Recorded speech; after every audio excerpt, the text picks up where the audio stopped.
ওকে, খুব সোজা সরল কথা যে আইফোন 14 প্রো আর আইফোন 14 এই দুটো ফোন আমার কাছে অলরেডি এসে গেছে। অ্যাপেলের থেকেই পাঠিয়েছে।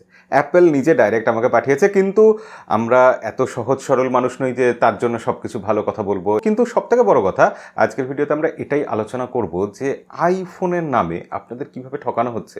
হ্যাঁ, পার্টিকুলারলি আপনাদেরকে আইফোনের নামে কিভাবে সবাই বোকা বানাচ্ছে। এমনকি আমরা ইউটিউবাররাও আপনাদের কিভাবে বোকা বানাচ্ছে, কিভাবে একটা পরিবেশ সৃষ্টি করা হয়েছে যাতে আপনারা বোকা হয়ে যান, আপনার পকেট থেকে দুটো পয়সা বেশি চলে যায়। আমি একদম আইফোনের বিরোধী নই, আইফোন আপনারা কিনুন, কিন্তু কেনার সময় এই ভুলগুলো করবেন না। তো আজকের ভিডিও চলুন শুরু করে দিই।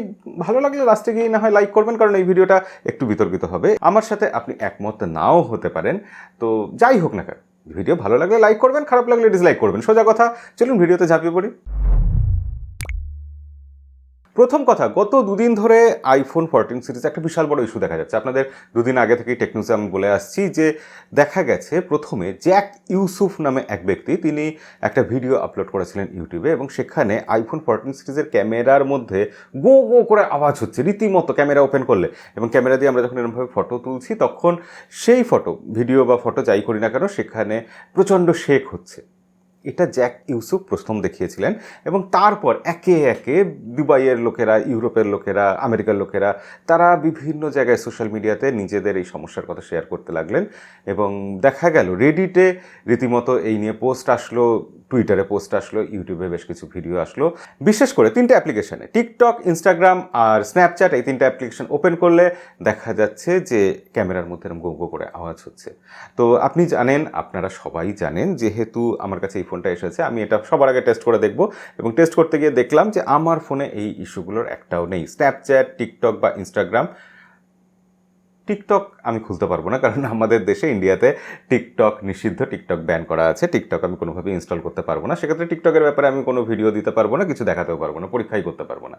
তো যারা টিকটকের ভিডিও পোস্ট করেছেন, টিকটকের ক্যামেরা অ্যাপ্লিকেশন ওপেন করলে প্রবলেমের ভিডিও পোস্ট করেছেন, তারা অবশ্যই সবার ইন্ডিয়ার বাইরের লোক।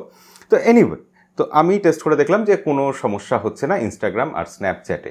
তো আপনারা যদি কেউ এরকম সমস্যা পান, অবশ্যই কমেন্টে লিখে জানাবেন, এবং ইন্ডিয়া বাংলাদেশের কেউ হলে অবশ্যই সমস্যাটার কথা জানাবেন। কিন্তু ভালো কথা এটাই যে শেষ অবধি অ্যাপেল এই ব্যাপারটাকে রেকগনাইজ করেছে, এবং তারা বলেছে খুব শিগগিরই আপডেট দিয়ে এটা ফিক্স করে দেবে। গোটা দুনিয়ার বিভিন্ন প্রান্তে এই সমস্যাটা হচ্ছে, এবং এখান থেকেই সবার আগে সব থেকে বড় যে প্রশ্নটা আসে সেটা হচ্ছে, গোটা দুনিয়ার বিভিন্ন জায়গায় এই সমস্যাটা হচ্ছে, তাহলে কোন দেশের আইফোনের সমস্যা হচ্ছে? মানে কিভাবে প্রশ্নটাকে ঘুরিয়ে দিলে আপনাকে ঠকানো যাবে। ভেবে দেখুন, আপনি কোন দেশের আইফোন কিনলে এই সমস্যাটা পাবেন না, এটা বলে আপনাকে অনেকে একটা চ্যানেলাইজ করে দেওয়ার চেষ্টা করছে। অর্থাৎ আপনাকে বলা হলো যে ইউএসএ ভার্সনের যে আইফোনগুলো আছে সেই আইফোনগুলোতেই প্রবলেম হচ্ছে না।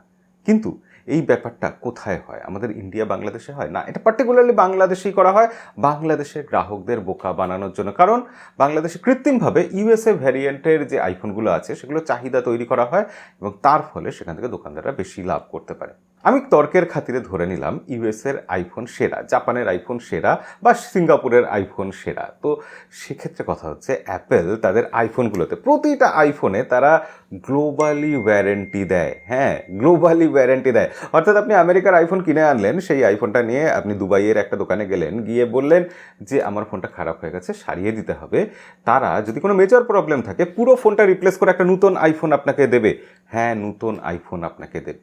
অ্যাপেল কোম্পানি, তার মানে এত বোকা কোম্পানি, তারা বাংলাদেশের বা ইন্ডিয়ার বা ভিয়েতনামের বা মালয়েশিয়ার আইফোন এত খারাপ কোয়ালিটির বানায় যে তারা জানে যে কোম্পানি এই আইফোনগুলো লোকে কিনবে, কেনার পর খারাপ হয়ে গেলে তারা সেটার ওয়ারেন্টি ক্লেম করবে, এবং অ্যাপেল আবার বদলে একটা নতুন আইফোন দেবে 3 মাস বাদে, 6 মাস বাদে। আপনার কি মনে হয় অ্যাপেল কোম্পানি এত বোকা? অ্যাপেল কোম্পানি একটা স্ট্যান্ডার্ড মেনটেন করে, এটা সব দেশের জন্যই মেনটেন করে, কিন্তু কিছু কিছু দেশের ক্ষেত্রে কিছু কিছু স্পেশাল ফিচার থাকে। যেমন স্যাটেলাইট কলিং যে ব্যাপারটা, সেটা ইউএসএ আর ক্যানাডার জন্য স্পেশাল। কিন্তু তার মানে এই নয় যে আমার এই ফোনের সেই ফিচারটা নেই।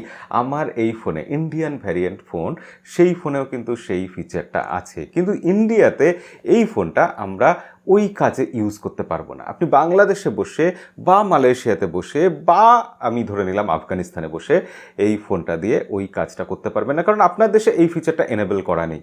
এইটুকু শুধু তফাৎ। জাপানে যে কোনো ফোন দিয়ে ফটো তুলতে গেলে তাতে ক্লিক আওয়াজটা হতেই হবে বাধ্যতামূলকভাবে, এমনভাবেই ফোন বানানো হয়। তো জাপানের আইফোনে এইরকমভাবেই বানানো হয়েছে। দুবাইতে কিছুদিন আগে আইফোন বিক্রি হলে তাতে ফেস ক্যামটা বন্ধ রাখা হয়েছিল দুবাইয়ের আইন অনুযায়ী। কিন্তু আলটিমেটলি বেসিক ব্যাপার যেটা, যে আইফোন সব একই তৈরি হচ্ছে। যখন চীনে আইফোন তৈরি হচ্ছে, চীন থেকে সেই আইফোন আমেরিকাতে সাপ্লাই যাচ্ছে, সেই আইফোন ভিয়েতনামে সাপ্লাই যাচ্ছে, সেই আইফোন ইন্ডিয়াতে আসছে। আমার এটা মেড ইন চায়না আইফোন। তো এরকমভাবেই আইফোন তৈরি হয়। এছাড়া আইফোনের প্রতিটা কম্পোনেন্ট যে তৈরি হয় সেটা বিভিন্ন দেশে তৈরি হয়। এই নিয়ে আমি বিস্তারিত ভিডিও বানিয়েছিলাম। ভিডিও যদি না দেখে থাকেন, আমি ডিসক্রিপশনে বা সাইডে এখানে আই বাটনে লিঙ্ক দিয়ে রাখবো, এন্ড স্ক্রিনে লিঙ্ক দিয়ে রাখবো, সেই ভিডিওটা দেখে নেবেন। তো মোদ্দা কথাটা হচ্ছে, আইফোন আলটিমেটলি এখন অব্দি আইফোন 14 সিরিজের ফোনগুলো চায়নাতেই তৈরি হচ্ছে, হয়ে পৃথিবীর বিভিন্ন দেশে যাচ্ছে। এরপর মালয়েশিয়া, ভিয়েতনাম বা ইন্ডিয়ার কিছু কিছু দেশে কিছু কিছু প্রোডাকশন হবে, এবং সেখান থেকেও পৃথিবীর বিভিন্ন দেশে বিক্রি হবে, বিভিন্ন দেশে যাবে। এবং ইউএইতে এই যে সমস্যাটা পাওয়া গেছে, ইউএইতে যে আইফোনগুলো বিক্রি হচ্ছে সেটা আপনি বলতে পারবেন না সেটা চায়নাতে তৈরি না ইউএসএতে তৈরি না ইন্ডিয়াতে তৈরি। ইউএসএতে নয়, সেটা চায়নাতেই তৈরি আইফোন, এবং সেটা ইউএইতে বিক্রি হয়েছে, এবং সেখানে এরকম ফল্ট দেখা গেছে, এরকম খারাপ দেখা গেছে। তা সত্ত্বেও কিছু ইউটিউবার, কিছু মানুষ, কিছু লোক একরকম ষড়যন্ত্র করে প্রচার করার চেষ্টা করছে যে এই আইফোনের প্রবলেমটা শুধুমাত্র পার্টিকুলার কিছু দেশের ক্ষেত্রেই দেখা যাচ্ছে, এটা ইউএসএ ভেরিয়েন্টে কোনো সমস্যা নেই, আপনি ইউএসএ ভেরিয়েন্টটা কিনুন, কারণ সেটা যদি বিক্রি হয়, সেটা যদি আপনি কেনেন, দোকানদার বেশি লাভ করবে। তো দোকানদারদের সাথে মিলে কিছু ইউটিউবার, কিছু সোশ্যাল মিডিয়া ইনফ্লুয়েন্সার, তারা এই ষড়যন্ত্রটা তৈরি করেছে আপনার বিরুদ্ধে। তো আপনি কেনার আগে সেটা সাবধানে কিনবেন। আপনি তো এত বছর ধরে ইউটিউব দেখছেন, এত বছর সোশ্যাল মিডিয়া ঘাঁটছেন, আপনি কোনোদিন দেখেছেন mister who is the boss, যিনি ইউকেতে থাকেন, তিনি আফসোস করে বলেছেন যে আমার ভেরিয়েন্টটা তো ইউকে ভেরিয়েন্ট, MKBHD সে ইউএসের ভেরিয়েন্টের আইফোনটা ইউজ করছে, সেটা বেটার বা সেটা অন্যরকম? কোনোদিন শুনেছেন বলতে?